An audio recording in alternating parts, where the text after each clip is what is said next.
Conditions को constant नहीं रखोगे तब तक ये लो वैलिड नहीं होगा। और जब ये चीज हो जाएगी तो उस टाइम पे जो करंट फ्लो कर रहा है, current flowing is taken as I, directly proportional होता है किसके, पोटेंशियल के। करंट जो फ्लो कर रहा है वो डायरेक्टली प्रोपोर्शनल किसके होगा बच्चों, वी के। या तो आप कैसे कर सकते हैं, यहाँ पे सीधा इसको या लिख सकते हैं और V is proportional to I। ठीक है, current flowing is directly proportional to V और V is proportional to I, ऐसे लिख सकते हो। यहाँ पे बच्चों इस डायरेक्टली प्रोपोर्शनल को हटाने के लिए एक कांस्टेंट आ जाएगा R। और अगर कोई बच्चा कहता है मैं तो ऐसे लिखूंगा ही नहीं, मैं तो उसके अकॉर्डिंग ही चलूंगा, तो I is proportional to V और इस प्रोपोर्शनल को हटाने के लिए एक कांस्टेंट आ जाता है 1/R। तो इसको यहाँ पे ले जाएंगे तो क्या हो जाएगा, I R is equal to V. बड़े काम की चीज है बच्चों, बहुत ही ज्यादा काम की बात है, ध्यान से सुनेंगे। अब जो जो बातें मैं बताता जा रहा हूँ उसको पकड़ते हुए चलो जल्दी जल्दी, क्योंकि आपने पढ़ रखी है सारी चीजें। तो आर जो है प्यारे बच्चों क्या हो गया, V by I. R V by I है, यहाँ पे आर जो था वो क्या था, कॉन्स्टेंट ऑफ प्रोपोर्शनैलिटी, जिसके बारे में अभी हमने बात करनी है। अब अगर आयुष मेरे भाई मैं तेरे से ये पूछता हूँ, वी मैंने बढ़ाया तो रेजिस्टेंस बढ़ जाएगा या घट जाएगा, ये कांस्टेंट बढ़ेगा या घटेगा वी के बढ़ाने से?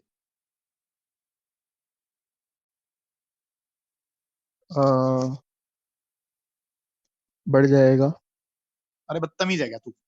जैसे जैसे आप क्यों? वी को बढ़ाओगे क्या बढ़ेगा, आई भी बढ़ेगा, तो दोनों का रेशियो कांस्टेंट रहेगा। इसका मतलब पिछली सुनता ही नहीं है तू। मैंने क्या बताया था, C is equal to Q by V बताया था। इसको बढ़ाते हैं तो क्या बढ़ जाता है, वी भी बढ़ जाता है। कैपेसिटेंस जो है वो किसका फंक्शन होता है, डायमेंशंस का फंक्शन होता है। इसी टाइप से रेजिस्टेंस जो है वो क्या होता है आपका, यूनिट की बात करें तो वोल्ट पर एम्पियर जरूर होती है।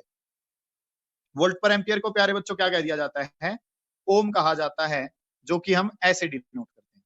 लेकिन R is a constant, R एक कांस्टेंट है, डजंट डिपेंड अपॉन। आयुष भाई जो पीछे बातें सिखाई जाती हैं उनको थोड़ा यूज किया करो। डजंट डिपेंड ऑन, किस पे डिपेंड नहीं करता, वी एंड आई पे। वी और आई पे वो डिपेंड नहीं करता, but it is a function of, किसका फंक्शन था, जैसे कैपेसिटेंस किसका फंक्शन था, वॉल्यूम का। इसी टाइप से ये भी, it is a function of dimensions, nature and temperature. बात करेंगे इसके बारे में, तो अभी ये चीज क्या लिख रहा हूं मैं उल्टी सीधी, इनके बारे में बात करूंगा। बस अभी के लिए इतना जान लो कि वी के बढ़ाने से या आई के बढ़ाने से आर पे इफेक्ट नहीं आता, क्योंकि जो इफेक्ट वी पे होगा वही इफेक्ट किस पे होगा, आई पे। वी को बढ़ाओगे आई बढ़ जाएगा, तो आर तो फिर भी क्या रहेगा आपका, कांस्टेंट। प्यारे बच्चों अभी तक की बात मैं रिवाइज कराता हूँ फिर आगे बढ़ता हूँ, सुने ध्यान से क्या बात मैं कर रहा हूँ आपसे। कि जो आपका ओम्स लॉ है वो क्या कहता है, current flowing through a conductor is directly proportional to the potential applied provided temperature and other physical conditions constant. ये जो है एक तरीके से लिमिटेशंस कह सकते हैं, या अजम्पशंस कह सकते हैं, या फिर कंडीशंस आप कह सकते हैं। ये कंडीशन अगर अवेलेबल होगी तो ही ओम्स लॉ लगेगा, अदरवाइज नहीं लगेगा। अब बच्चों इस बात को कहना चाहें तो वी प्रोपोर्शनल टू आई कह सकते हैं। प्रोपोर्शनल में विधि जी आप बात नहीं करते, आप क्या कर लेंगे कुल भाई, इक्वल में आएंगे, लेकिन इक्वल के लिए कोई कांस्टेंट आपने लगाना पड़ेगा। अब अकुल कहता है कि ये चीज ऐसे क्यों चेंज करी, भाई तू ऐसे कर ले, I is proportional to we, इस प्रोपोर्शनल को हटाने के लिए कांस्टेंट क्या आ जाएगा, 1/R आ जाएगा। इस आर को यहाँ पे ले जाएंगे, आई आर क्या हो जाएगा आपका, वी हो जाएगा। आर की अगर बात करूं तो क्या हो जाएगा, वी बाई आई। प्यारे बच्चों वी के बढ़ने से आई बढ़ रहा है, तो ये रेशियो क्या रहेगी, कांस्टेंट रहेगी। आर है वो कांस्टेंट है, वो डिपेंड नहीं करता वी और आई पे, किस पे डिपेंड करता है वो आने वाले टाइम में बताऊंगा। वी की यूनिट प्यारे बच्चों वोल्ट, आई की एम्पियर, तो वोल्ट पर एम्पियर क्या होता है, ओम। अब इसकी जो बात है इसको मैं आगे समझाता हूँ, सभी बच्चे ध्यान से। क्या, कि अगर यहाँ से इसका मैं एक ग्राफ बनाने लगता हूँ, तो इसका अगर मैं एक ग्राफ बनाता हूं, यहाँ पे क्या आपका आई और यहाँ पे क्या आपका वी, और मैं एक स्ट्रेट लाइन ग्राफ जाएगा, क्योंकि दोनों की लीनियर पावर होती है, तो ग्राफ कैसा होता है, स्ट्रेट लाइन आपका ग्राफ होता है। अब प्यारे बच्चों इस ग्राफ की अगर मैं बात करूं तो ये ग्राफ आपको क्या सीख देता है उसके बारे में मैं बात करता हूँ। ठीक है, ग्राफ जो है straight line passing through origin, ये बड़े काम की, हर एक बात में दम है, जो जो बात लिख रहा हूँ।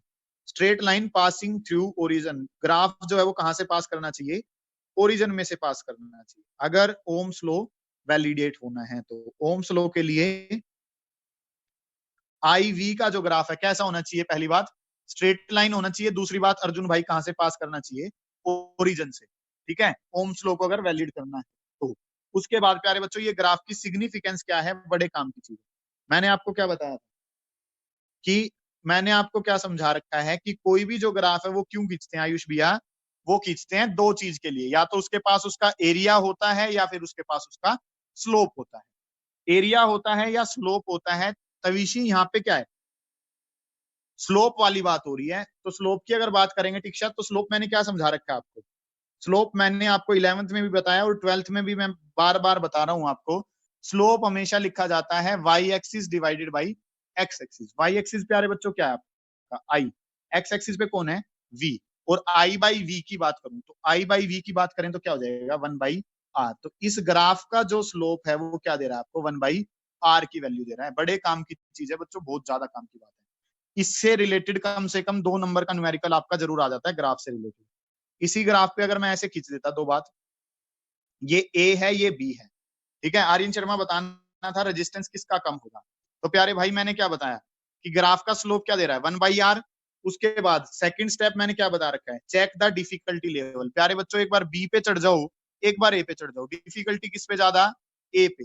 जिस पे डिफिकल्टी ज्यादा उस पे स्लोप ज्यादा। स्लोप किसका ज्यादा होगा? ए का। बी का स्लोप क्या होगा? कम होगा। Higher is the difficulty, higher is the, more is the difficulty, more is the slope. 1/स्लोप ए, ए का स्लोप क्या देगा? 1/r ए ग्रेटर देन क्या हो जाएगा? 1/r B. यहां से क्रॉस मल्टीप्लाई कर दो तो क्या हो जाएगा? R B is greater than R A, ठीक है। तो रेजिस्टेंस किसका ज्यादा होगा? बी वाले का रेजिस्टेंस ज्यादा होगा। प्यारे बच्चों मैं रिपीट कर रहा हूं यहां से कि वी और आई के घटने बढ़ने से आर के ऊपर कोई फर्क नहीं पड़ता, क्योंकि आर जो है वो इंडिपेंडेंट होता है वी और आई के। इंडिपेंडेंट तो नहीं है एक तरीके से, लेकिन वी के बढ़ने से आई भी बढ़ जाता है। रेशियो क्या रहती है? सेम रहती है। आज एक बार और बात कर चुके ना ये रही। वीडी के बढ़ने से क्या बढ़ जाता है? ई बढ़ जाता है। तो म्यू क्या रहता है आपका? कांस्टेंट रहता है, ठीक है। अब वही चक्कर यहाँ पे है कि ये जो चक्कर है ये क्या रहेगा? सेम। उसके बाद प्यारे बच्चों, आई वी का जो ये ग्राफ बनाया, आई और वी। अच्छा एक बात मैं आपसे पूछता हूं अब, चलो इस पे होता है जो वाई एक्सिस पे होता है वो क्या होता है? डिपेंडेंट। और ये क्या होता है? इंडिपेंडेंट। ये तो बताई रखिए यार, स्ट्रेस स्ट्रेन बताया था उस टाइम पे, समझाई थी बात कि ये कैसा होता है आपका? Independent variable. जो आपका एक्स एक्सिस पे होता है वो कैसा होता है? इंडिपेंडेंट। और जो वाई पे होता है वो कैसा होता है? डिपेंडेंट। तो करंट डिपेंडेंट है किस पे? वोल्टेज, ठीक है। तो करंट बाद में आया, पहले कौन आया? पोटेंशियल। या पोटेंशियल की वजह से कौन आया? करंट आया। उसके बाद बच्चों आपने क्या किया? ये आई और वी डायरेक्टली प्रोपोर्शनल है, तो लाइन कैसी होगी? Straight line passing through origin. और ये कंडीशन है ओम्स लॉ के लिए। अगर कोई चीज ओम्स लॉ को वैलिडेट करती है या ओम्स लॉ को फॉलो करती है, तो उसका ग्राफ हमेशा कैसा होगा? ओरिजिन से पास होगा और ऐसे स्ट्रेट लाइन होगा। इस ग्राफ की इंपॉर्टेंस क्या है? इस ग्राफ की इंपॉर्टेंस पता चलेगी इसके स्लोप से। स्लोप जो है प्यारे भाइयों क्या लिखते हो? Y axis divided by X axis. Y axis पे कौन है? आई। एक्स एक्सिस पे कौन है? वी। तो I by V, I by V जो है प्यारे बच्चों क्या होगा? 1/r होगा। अब क्या है? Slope of A is greater than slope of B. Slope of A greater than slope of B है तो क्या होगा? 1/r ए बड़ा हो जाएगा 1/r बी से। क्रॉस मल्टीप्लाई कर दी बच्चों, रेजिस्टेंस किसका पता चला? ज्यादा रेजिस्टेंस किसका है? बी का रेजिस्टेंस ज्यादा है। अब बच्चों जो दो बातें बता रहा हूं लास्ट में बस जाता हुआ, फिर आगे काम जो है वो कल करेंगे। कल का काम भी बड़ा अच्छा है, आज वाले का लास्ट सुन लें। एक वर्ड है ओमिक कंडक्टर और एक वर्ड है नॉन ओमिक कंडक्टर। प्यारे बच्चों आपने पढ़ रखा है सब कुछ, मैं बस आपका रिवाइज करा रहा हूं और कुछ नहीं।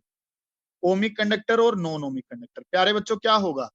ओमिक कंडक्टर वो जो ओम्स लॉ को फॉलो करते हैं। Ohmic conductors, the conductors which obeys the Ohm's law are known as ohmic conductor. और ओमिक कंडक्टर की खास बात क्या होगी कि the graph of I V will pass through origin and will be a straight line. इस बात का ध्यान रखना। नॉन ओमिक की बात करेंगे, the conductors which do not obey Ohm's law are known as non ohmic conductor. बात समझ पा रहे हो? ये ओबे करते हैं ओम्स लॉ को, ये ओबे नहीं करते ओम्स लॉ को। उसके बाद प्यारे बच्चों इनका जो ग्राफ होगा वो हमेशा क्या होगा? आईवी जो ग्राफ है स्ट्रेट लाइन होगा, प्लस में ओरिजिन से पास करेगा। और इनका जो ग्राफ है वो या तो स्ट्रेट लाइन नहीं होगा या फिर ओरिजिन से पास नहीं करेगा। अर्जुन जैसे इसकी बात करूंगा तो भाई ये तो क्या होगा? आई वी और ग्राफ जो है वो यहाँ से पास कर रहा है। इसकी अगर बात करूं, मान लो ओरिजिन से तो पास करा दिया, लेकिन ऐसे जा रहा है, स्ट्रेट लाइन नहीं है। या दूसरी कंडीशन अगर आदित्य भाई बात करूं तो आई वी का ग्राफ है, स्ट्रेट लाइन है, लेकिन पास कहां से नहीं कर रहा है, ओरिजिन से पास नहीं कर रहा है, तो क्या हो जाएगा आपका, इस टाइप से सिस्टम